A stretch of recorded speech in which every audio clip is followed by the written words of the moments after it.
Swayam Prabha. Digital India. Educated India.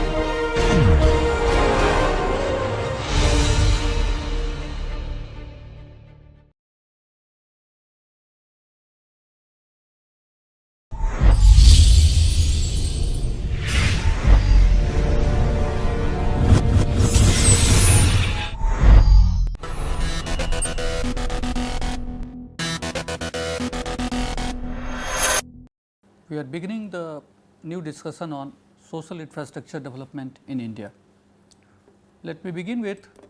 the importance of social infrastructure development.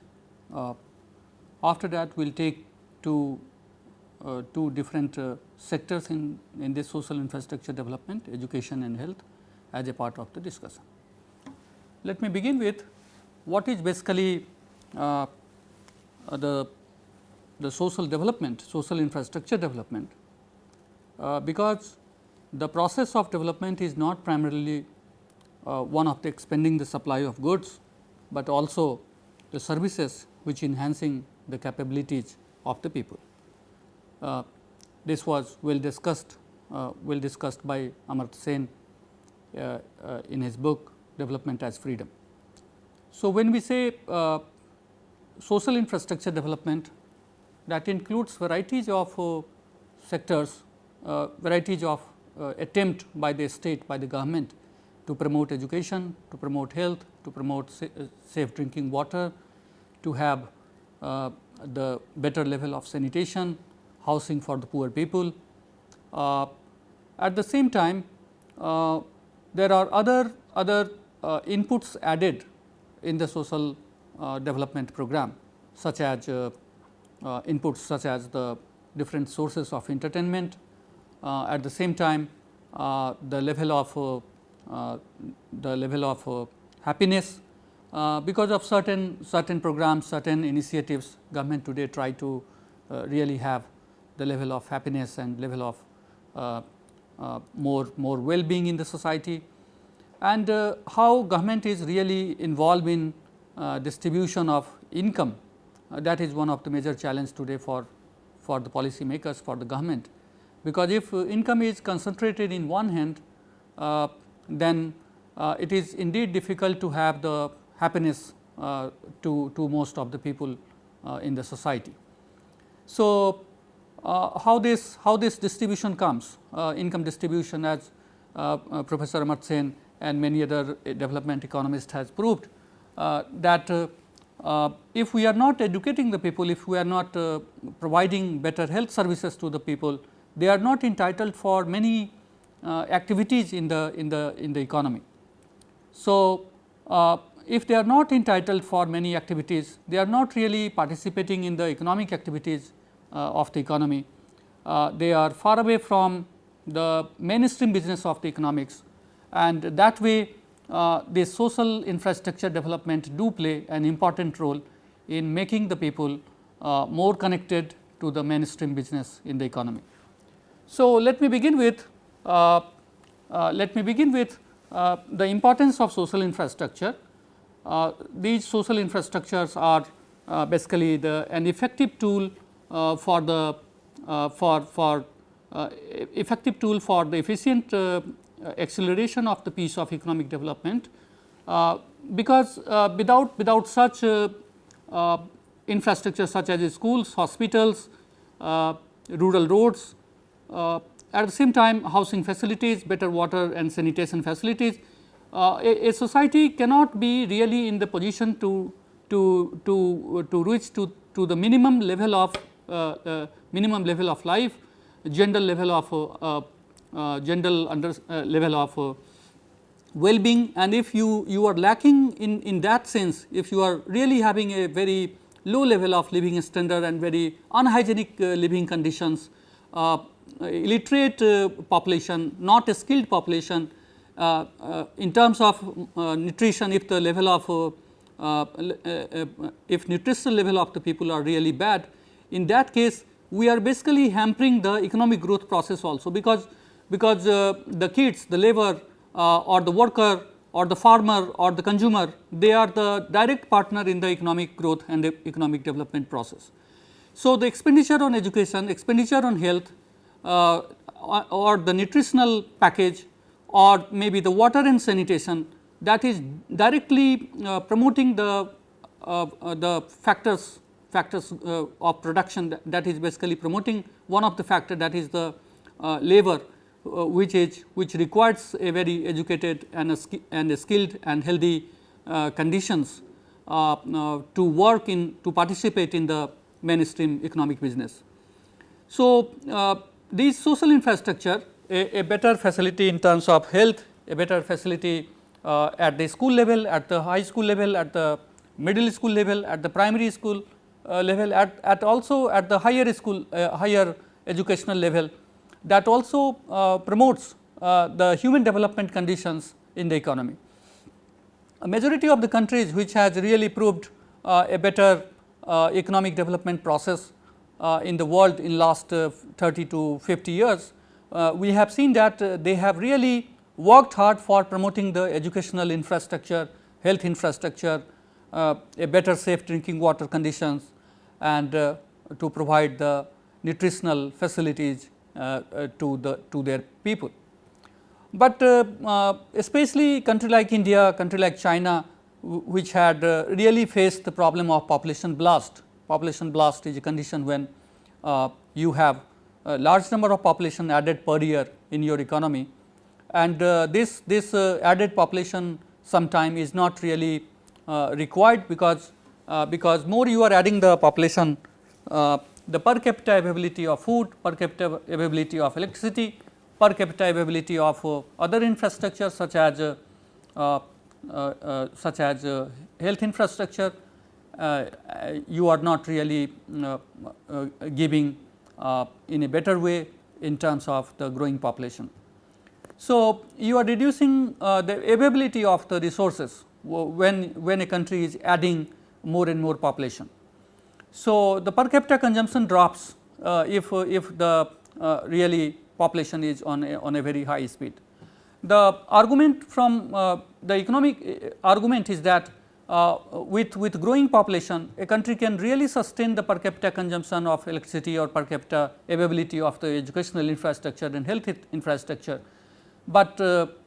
for maintaining that level of infrastructure, maintaining that level of per capita consumption and per capita availability of the resources, you do have to add more faster infrastructure development compared to the fast growth rate. So, if the country is growing by 2.5% per year in terms of population, if country's population is growing by 2.5%, and if the infrastructure added is by 0.5%, there will be a mismatch between the infrastructure available and the infrastructure demanded, because we cannot really say today to the society or to the population that we will provide you education after 10 years, we provide you health facility after 20 years. The expectations to get all these facilities are very much clear today, because society do not want to really compromise on these basis with the help of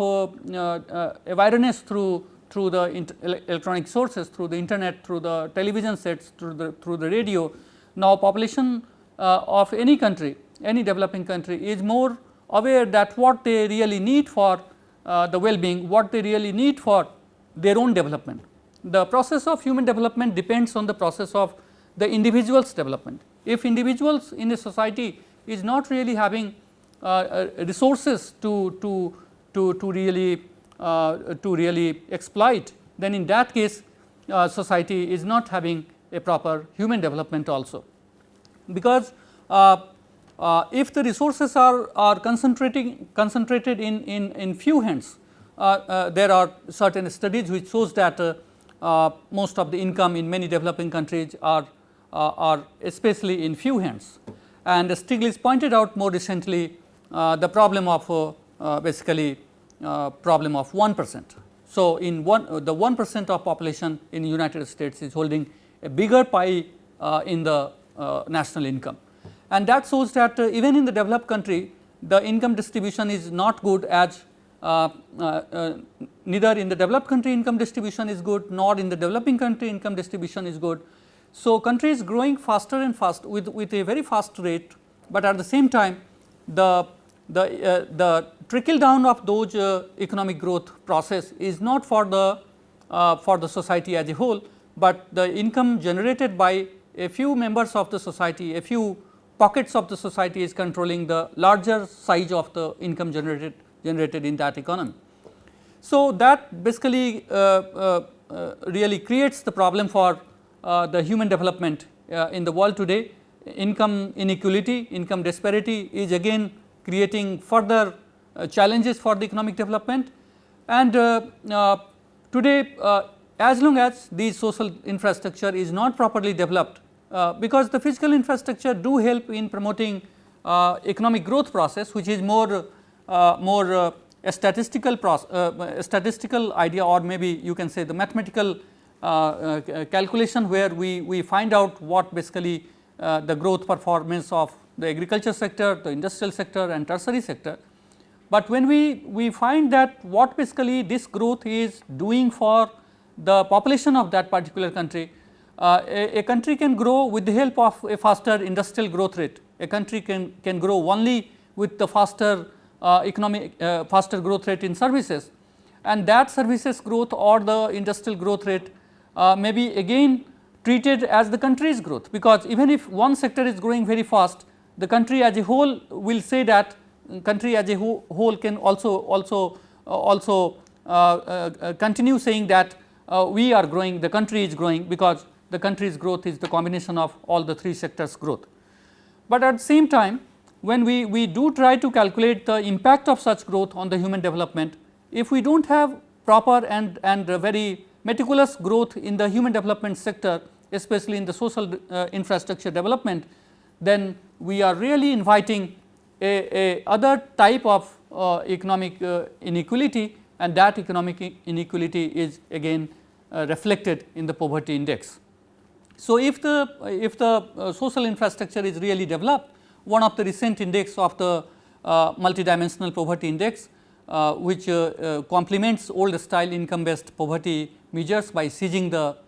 severe scarcity that each person faces at the same time with respect to education, health and living standard. So, the traditional approach of poverty estimation, which was based on the income or which was based on the calorie, is now included some other aspect, and this multidimensional poverty index, which includes many items, that gives us a wide range of idea that what is happening in a country which has a fast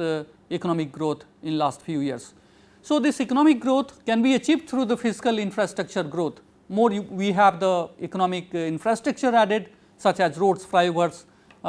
bridges, telecommunication and also the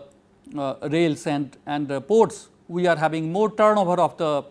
product from one part of the country to other part of the country. We have more turnover from the domestic economy to the international economy. But when we look back the social conditions of that country, it all depends on how good the social infrastructure is in that economy. If the social infrastructure is not really adding the better conditions, then in that case the country will certainly have a very poor multidimensional poverty index, and that is again one of the challenge for the society. So, the importance of human capital in one of the study by the World Bank of 192 countries revealed that only 16% growth is explained by the physical capital, such as machinery, buildings and physical infrastructure, while 20% comes from the natural capital. But the study do calculate that, but not less than the 64% can be attributed to human and social capital. In India, Kerala model is one of the best example of social and human development, which is again well cited by Amartya Sen, Jandrej and Amartya Sen in his book. So, why social infrastructure is required in a very brief way, we can say that because it increases indirectly in the productivity, it reduces the level of poverty, it improves the health status, it creates the better quality of the life for the people, it increases in the earnings of the individual. The personal income distributions are well settled if you have more better social infrastructure added. Allocation of resources are more better because education makes you more aware that what is your right and how you can get the better chance in the labor market, how you can get the better chance in having the better productivity, better contribution to the economic development. At the same time, the social infrastructure is providing us more positive externalities, because more educated people, more healthy people are again, if you have unhealthy citizens, unhealthy population surviving with varieties of communicable disease, the entire economy is not going to be free from communicable disease for many years if you have such population continuing in that society. But if you have a healthy economic condition, healthy society, a better health facility, if it is added to the healthy society, if people are having good health, then they are again taking care of good health in the family, they are again taking care of the good health outside the family, outside the society.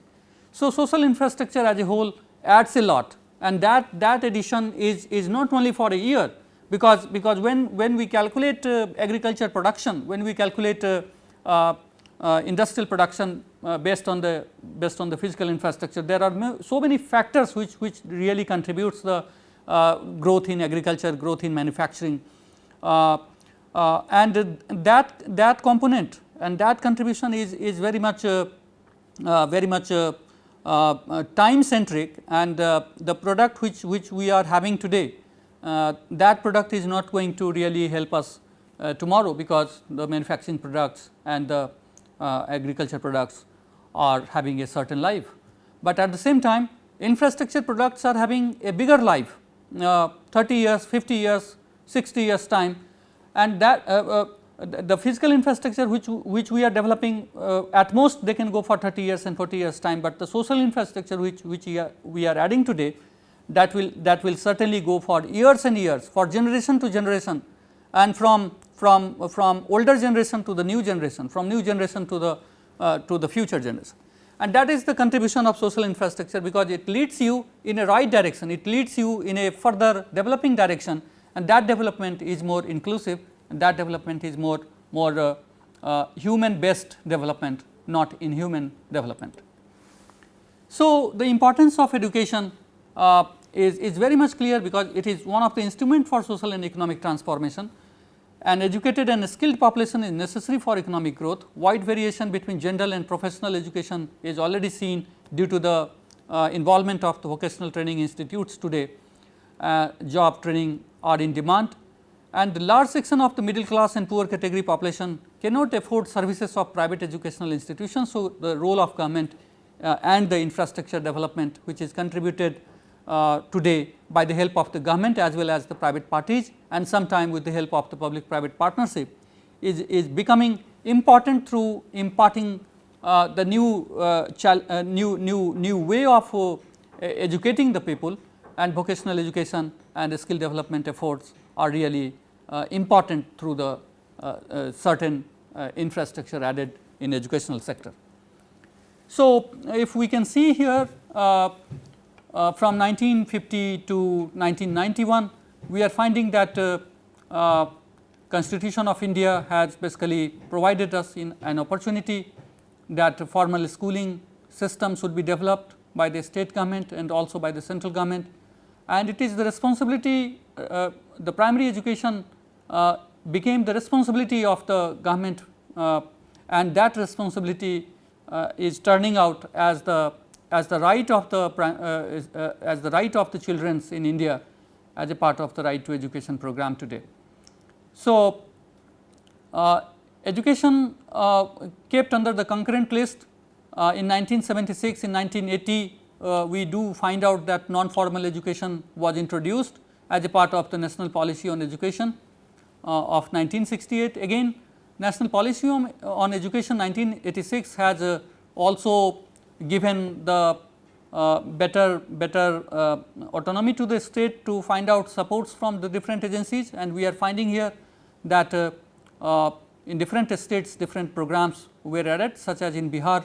Education Projects, which was supported by the UNICEF, was launched in 1991, while in 1980 Andhra Pradesh Primary Education Project was supported by ODA by Britain.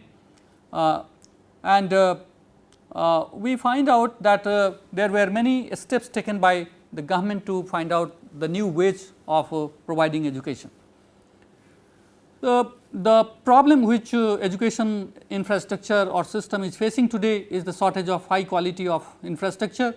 need of both public and private investment in infrastructure at primary and higher education level, including the technical institution level, is the need of this hour. So, poor administration and low public spending leads to the deterioration in quality of education and health services in India, because education and health is interlinked. There are certain indicators, as we have also discussed in our introduction, that there are certain indicators of the social infrastructure: number of primary schools per lakh of population, number of middle schools per lakh of population, high schools per lakh population. So, expenditure on education in 5 years plan, if we can see the first 5 year plan data, it was 93 from first 5 year plan to 7th 5 year plan. If you can see that this was 2,854 crore rupees. Again we can see here the secondary education and the universal education, we are finding that government were also trying for such type of expenditure on secondary and university level education, and then technical and vocational education were also the part of the planning period. So, we can just see here compared to the first 5 year plan, the 7th 5 year plan expenditure was much better on elementary as well as on the university education as well as the technical and vocational education. That shows the public sector contribution for the education in India. If we can compare the literacy rate from 1951 to 1991, it has a sharp increase from the level of 18.33% to 52.21% in 1991, and people do say that it is still not India is not the country which is fully literate, but at the same time the way India has added population in last 50 years, and even after that addition of the population, if India has reached to this level of literacy, that was possible not only because it was just only the government support, but there are also international agencies involved in such literacy program. And being the vast population, being a large population, it is indeed important that